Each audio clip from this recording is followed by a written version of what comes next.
Halo, perkenalkan, kami dari mahasiswa Fakultas Kedokteran Universitas Jenderal Ahmad Yani. Di sini kami akan menjelaskan sedikit tentang manajemen bencana kebakaran. Selamat menyaksikan. Emil merupakan seorang pekerja kantoran di Asgard Company. Tempat kerjanya berada di gedung yang memiliki 20 lantai di kota Bandung. Seperti biasa, Emil datang di pagi hari dan melakukan pekerjaannya seperti biasa. Kemudian, sang CEO mengumumkan bahwa pukul 10 pagi akan ada rapat di lantai 17. Rapat pun dimulai. Tapi, di tengah-tengah rapat, Emil mencium bau seperti bau terbakar. Emil mendatangi sumber bau tersebut dan melihat banyak asap yang sudah mengisi lorong tersebut. Emil menutup hidungnya dengan sapu tangan yang selalu ia bawa kemanapun. Emil mendekati asap tersebut dan mencari sumbernya. Sambil mencari sumber asap tersebut, Emil bergumam. Kenapa asap setebal ini tidak dapat menghidupkan alarm? Lalu dari kejauhan, Emil melihat kobaran api yang sangat besar pada salah satu ruangan. Api itu menyebar dengan sangat cepat. Apa yang pertama kali akan kita lakukan jika melihat api? A. Menyelamatkan diri. B. Membunyikan alarm. C. Meminta bantuan.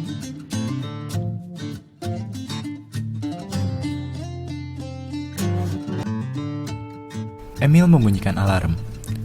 Alarm tanda kebakaran pun langsung berbunyi. Mendengar alarm peringatan tersebut, seisi gedung panik berhamburan keluar dari ruang rapat. Tetapi, ada beberapa dari mereka yang kebingungan. Bahkan, ada yang terdiam dan menanyakan.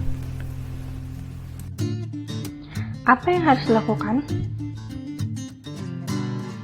Apa yang pertama kali akan Anda lakukan jika mendengar alarm kebakaran?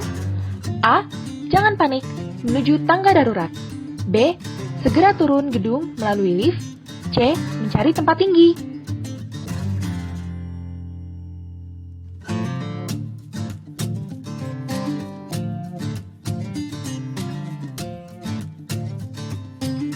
CEO yang pernah mengikuti pelatihan penanggulangan kebakaran pun segera berinisiatif mengambil komando agar orang-orang tidak kebingungan dan menjawab apa yang harus dilakukan.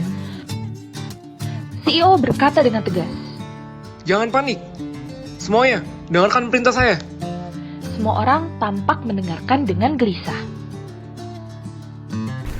Sang CEO pun mengingat-ingat kembali pelatihan prosedur evakuasi kebakaran yang pernah dipelajarinya. Halo, perkenalkan, saya Andika. Di sini saya akan menjelaskan sedikit tentang prosedur evakuasi kebakaran.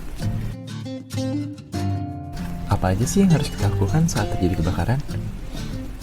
Yang pertama, tetap tenang dan jangan panik. Kemudian, segera nyalakan alarm kebakaran dan hubungi petugas keamanan.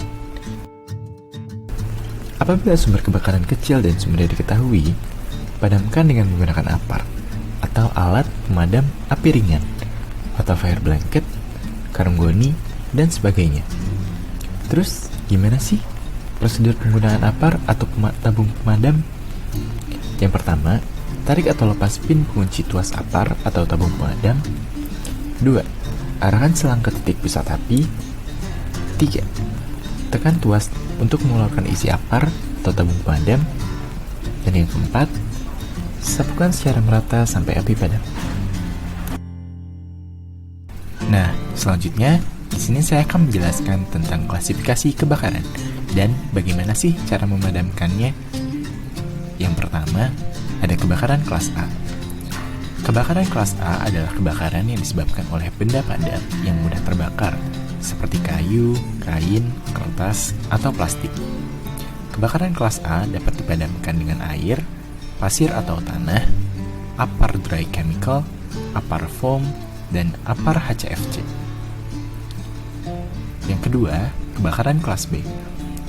Kebakaran kelas B adalah kebakaran yang disebabkan oleh benda cair atau gas yang mudah terbakar, seperti bensin, cat, thinner, gas LPG, dan gas LNG. Kebakaran kelas B dapat dipadamkan dengan pasir atau tanah untuk area kebakaran yang kecil, apar dry chemical, apar CO2, APAR foam, dan APAR HFCF. Air tidak boleh dipergunakan. Cairan yang terbakar akan terbawa aliran air dan menyebar. Selanjutnya, kebakaran kelas C. Kebakaran kelas C adalah kebakaran yang disebabkan oleh penggunaan komponen elektrik atau listrik seperti televisi, kulkas, instalasi listrik, dan lain sebagainya. Air juga tidak boleh dipergunakan. Air adalah konduktor dan akan menyebabkan orang-orang yang berada di daerah tersebut tersengat listrik. Kebakaran kelas C dapat dipadamkan dengan APAR dry chemical, APAR CO2, dan APAR HCFC. Kemudian, kebakaran kelas D.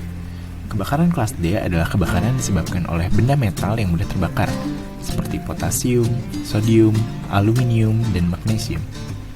Kebakaran kelas ini sangatlah berbahaya dan hanya dapat dipadamkan dengan APAR sodium chloride dry powder. Air dan APAR bahan baku air sebaiknya tidak digunakan, karena pada kebakaran jenis logam tertentu, air akan menyebabkan terjadinya reaksi ledakan. Apabila sumber kebakaran besar, maka langsung lakukanlah proses evakuasi. Beritahu orang lain atau tamu yang masih berada di dalam ruangan lain untuk segera melakukan evakuasi. Saling membantu untuk memastikan evakuasi. Dahulukanlah orang yang cacat atau wanita sedang hamil. Wanita tidak boleh menggunakan sepatu hak tinggi dan stocking pada saat evakuasi. Kemudian, segera menuju tangga darurat yang terdekat dengan berjalan biasa dengan cepat, namun tidak berlari. Jangan kembali untuk alasan apapun. Kemudian, janganlah membawa barang yang lebih besar dari tas kantor atau tas tangan. Lalu, bila pandangan tertutup asap, berjalanlah dengan merayap pada tembok atau pegangan pada tangga, atau pernapasan pendek-pendek. Kemudian, jangan berbalik arah karena akan bertabrakan dengan orang-orang di belakang Anda dan menghambat evakuasi. Segeralah menuju titik kumpul yang ada di tempat tersebut untuk menunggu instruksi berikutnya. Kemudian, penanggung jawab ruangan memberi informasi sumber kebakaran kepada petugas keamanan yang sedang bertugas. Kemudian, petugas keamanan segera memastikan arus listrik melalui sekring. Lalu, menunggu pemadam kebakaran datang. Setelah mengingat-ingat kembali, sang CEO pun langsung mengaplikasikan prosedur evakuasi kebakaran yang telah dipelajarinya tersebut. Untuk 2 orang laki-laki, bantu proses evakuasi dan dahulukan orang tua dan wanita. Dan di kalian berdua, tolong masing-masing telepon pemadam kebakaran dan ambulan. Dan saya akan mengecek lantai ini untuk mengetahui apakah ada korban lain atau tidak. Setelah CEO memberikan arahan, mereka semua mulai melakukan tugas yang diberikan. Halo, ada kejadian kebakaran yang berada di Jalan Soekarno-Hatta nomor 350 Kota Bandung. Gedung Asgard Company seberang Indomaret Soekarno-Hatta. Sejauh ini tidak ada korban jiwa. Tolong datang segera. Namun, saat proses evakuasi, terdapat seseorang yang berlari dengan sebagian badan terdapat api. Pertolongan pertama apa yang perlu dilakukan saat melihat korban dengan api? A. Berlari menyelamatkan diri. B. Mendokumentasikannya. C. Menghentikan proses pembakaran seperti menepuk badan korban dengan kain dan meminta korban berguling dengan teknik drop and roll.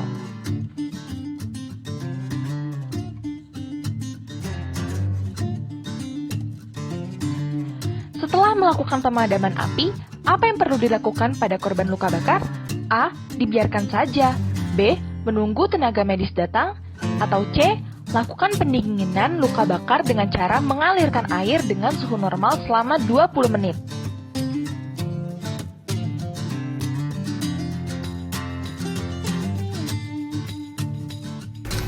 Pertolongan pertama luka bakar. Yang pertama, hentikan proses pembakaran dengan cara pindahkan pasien dari tempat kejadian, lalu padamkan baju terbakar dengan air atau drop and roll. Yang kedua, pendinginan luka bakar. Dinginkan dengan air mengalir selama 20 menit. Suhu 15-20 derajat Celcius, bukan air dingin atau air es. Selanjutnya, hangatkan korban dengan menyelimuti korban, terutama korban anak. Setelah 30 menit, Semua orang di gedung telah berhasil keluar dari gedung dengan selamat. Hanya terdapat satu orang luka-luka. Pemadam kebakaran pun datang dan memadamkan api yang berada di lantai 17 gedung tersebut.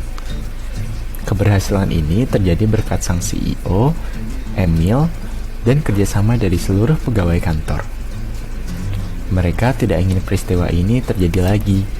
Namun, bagaimanakah cara mencegah kebakaran yang terjadi akibat arus listrik? Pencegahan terjadinya kebakaran.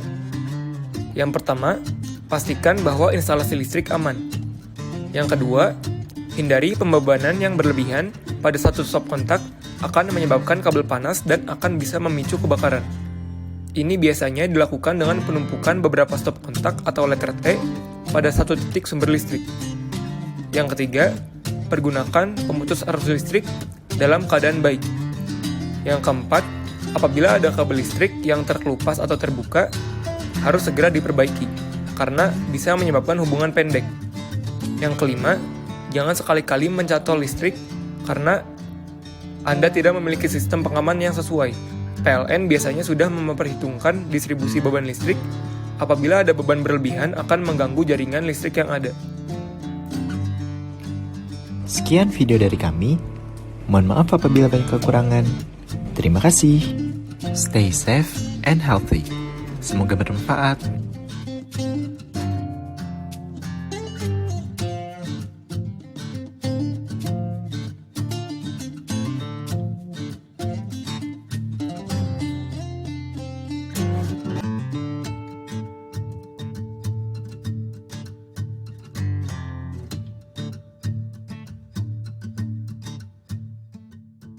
Created using Powtoon.